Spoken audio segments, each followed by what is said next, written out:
பள்ளிப்பாளையம் அருகே புதிய பாலத்தை முதலமைச்சர் ஸ்டாலின் காணொலி வாயிலாக திறந்து வைக்க உள்ள நிலையில் அந்த பாலத்தின் பல்வேறு பகுதிகள் சேதமடைந்துள்ளதாக சமூக ஆர்வலர்கள் குற்றம் சாட்டியுள்ளனர். நாமக்கல் மாவட்டம் பள்ளிப்பாளையம் பகுதியில் கடந்த 2021ஆம் ஆண்டு 230 கோடி ரூபாய் செலவில் மேம்பாலம் அமைக்கும் பணி தொடங்கியது. நிதி பற்றாக்குறை மற்றும் பல்வேறு காரணங்களால் ஆமை வேகத்தில் நடைபெற்று வந்த பாலத்தின் பணிகள் 2024ஆம் ஆண்டு செப்டம்பர் மாதம் முடிவடைந்தது.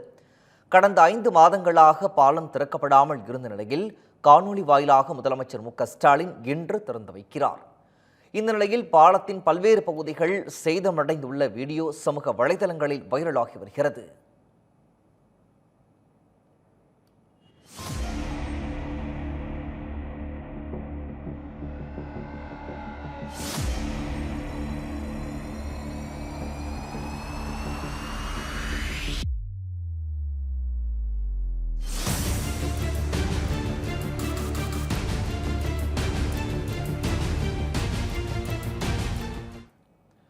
பால பணிகள் முழுமையாக முடிவடையவில்லை என்றும் ஆங்காங்கே சிறு சிறு வேலைகள் செய்யப்படாமல் உள்ளதாகவும் சமூக ஆர்வலர்கள் குற்றம் சாட்டியுள்ளனர்.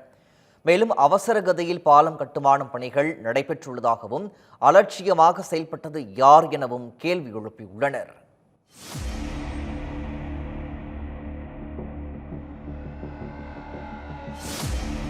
போக்குவரத்து நெரிசலுக்காக 320 கோடி ரூபாய்க்கு செலவிட்டுள்ள கைக்கு கட்டப்பட்ட இந்த மேம்பாலம் இருக்கு. இந்த மேம்பாலத்தில் 4 ஆண்டுகளாக கட்டி இன்று முடித்து திறக்கும் தருவாயில் இருக்குது.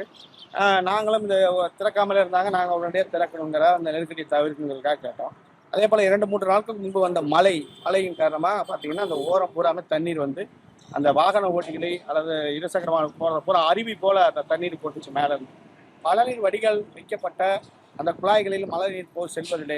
அது சரியாக பூசாமல் விட்டதுனால எல்லாத்துலேயும் வந்து பார்த்தீங்கன்னா தண்ணீர் ஊற்றிட்டு இருக்கு. அதே போல் கம்பிகள் நீட்டி கொண்டு இருக்குது. வெளியில் பார்த்தீங்கன்னா கம்பிகள் சரியாக சமப்படுத்தலை.